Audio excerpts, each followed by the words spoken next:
بسم اللہ الرحمن الرحیم۔ شیخ سعدی رحمۃ اللہ علیہ فرماتے ہیں کہ دارا ایران کا بادشاہ جو سکندر سے جنگ کرتا ہوا مارا گیا، ایک دفعہ شکار کو نکلا تو لشکر سے جدا ہو گیا، تھک ہار کر ایک درخت کے سائے تلے بیٹھا ساتھیوں کے انتظار کرنے لگا کہ ایک آدمی دور سے آتا ہوا اس کو دکھائی دیا۔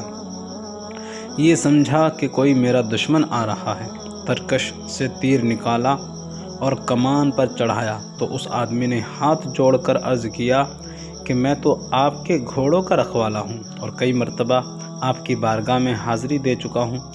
حیرت کی بات ہے کہ آپ کے 1000 گھوڑوں میں سے ایک ایک کو پہچانتا ہوں، اگر آپ حکم کریں تو جو گھوڑا فرمائیں حاضر کر دوں۔ ان کے رنگ، چال، شکل، ہر چیز سے واقف ہوں، اور میں سمجھتا ہوں اس میں میرا کوئی کمال نہیں بلکہ میرا فرض ہے، لیکن گستاخی معاف، آپ بھی تو میری طرح عوام کے رکھوالے ہیں، آپ کو اس سے زیادہ عوام کا خیال کرنا چاہیے جتنا کہ مجھے آپ کے گھوڑوں کا ہے، کیونکہ میں تو ایک نوکر ہوں۔ اور یاد رکھیے، جس بادشاہ کو اپنے پرائی کی پہچان نہیں ہے وہ حکومت کرنے کے قابل نہیں ہے۔ بزرگان دین فرماتے ہیں، جس کو پہچان و تمیز نہیں ہے اس سے برا جہاں میں کوئی نہیں ہے۔ کم سے کم حکومت کرنا اس کا حق ہے جو عوام الناس کے حال سے باخبر رہے تاکہ ان کے حقوق کی ادائیگی میں کوتاہی نہ ہو۔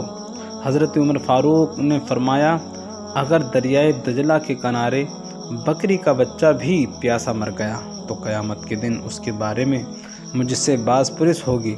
وہ بادشاہ مظلوم کی فریاد کیا سنے گا جو گھوڑے باندھ کر اونچے محل میں سو جائے اور مظلوم چیختے رہیں۔ جس بادشاہ کے دور میں جو بھی مظلوم ظلم ہوگا وہ اسی کے کھاتے میں ڈالا جائے گا۔ مسافر کا دامن کتا نہیں پھاڑتا بلکہ دہقان ہی پھاڑتا ہے جس نے اس کتے کو رکھا ہوا ہے، پالا ہوا ہے۔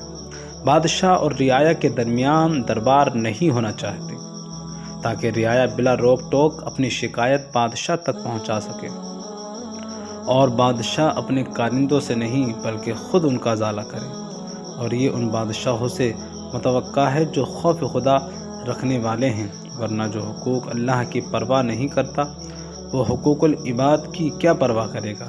جس دور میں لٹ جائے فقیروں کی کمائی، اس دور کے حاکم سے کوئی بھول ہوئی ہے۔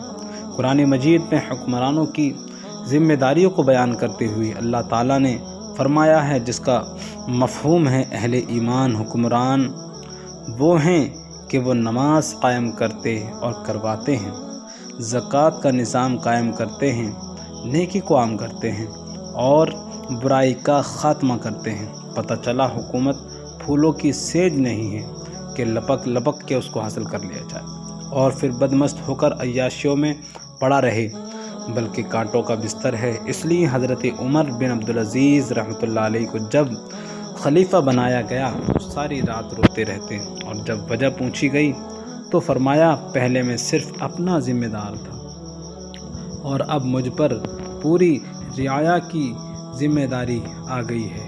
اللہ